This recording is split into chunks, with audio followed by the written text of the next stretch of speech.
Into CBS Sports HQ, presented by Vrbo. I'm Jacqueline D'Agostino alongside Jeremy St. Louis. Jeremy, I cannot believe it is December. Yesterday, I was sitting at my desk. I looked up at Brandon Baylor at about 10:30 and realized it was December, like almost halfway through the day. Isn't that crazy? Yes, finally December. And you know what December means? Yes, that means we get playoff football. Conference championship weekend. And what a weekend it is. You just mentioned about USC's big game tonight, 2.5-point favorites versus Utah, and a number of really good championship games coming up this weekend.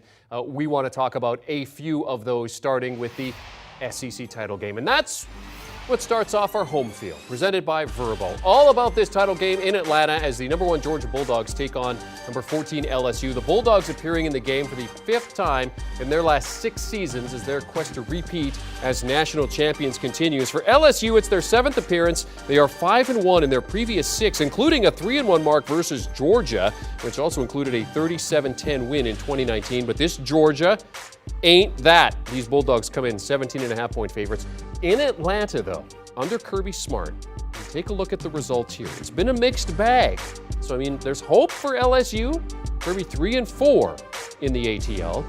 For more on how much Atlanta is going to feel like home, we're going to go out to the Vrbo house where we have our Josh Pate and Bryant McFadden, who are comfortably situated. I hope when I get big in this business, I get to go to the Vrbo house.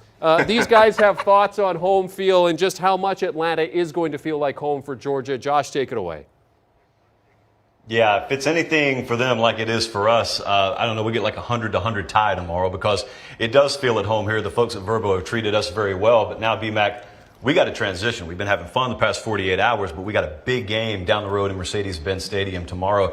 Half of what we expected. Georgia's there, overwhelming preseason favorite, but man, what if I rolled the dice and told you in July, Brian Kelly, he's here at SEC Media Days. He'll be right back for the SEC Championship game. You would have said to me what? Here come that lucky 7.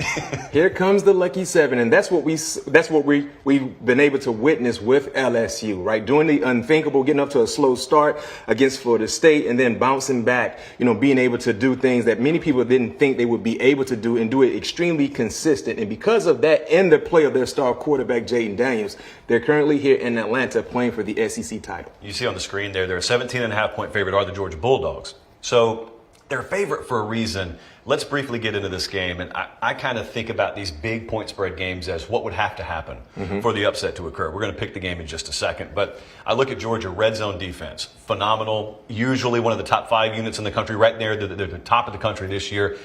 And then I look at LSU, and we've got questions about the health of Jayden Daniels. Let's just assume, because we don't know otherwise, that he'll be healthy here.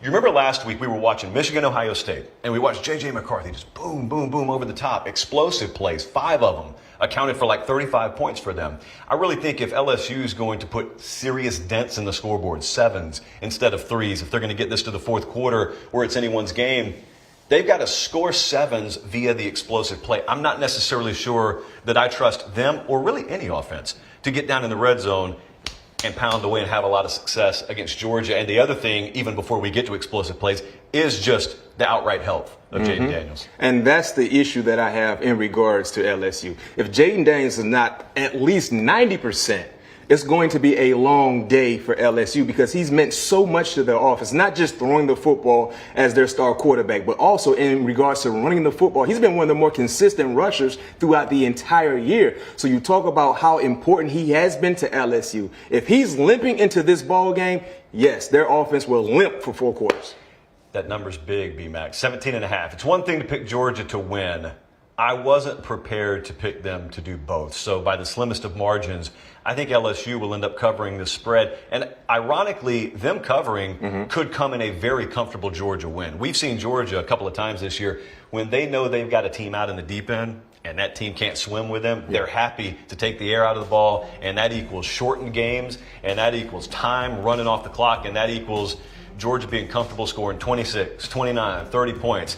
I'm going to go 31-16. Georgia wins this, and I cash an LSU ticket. Good season for Brian.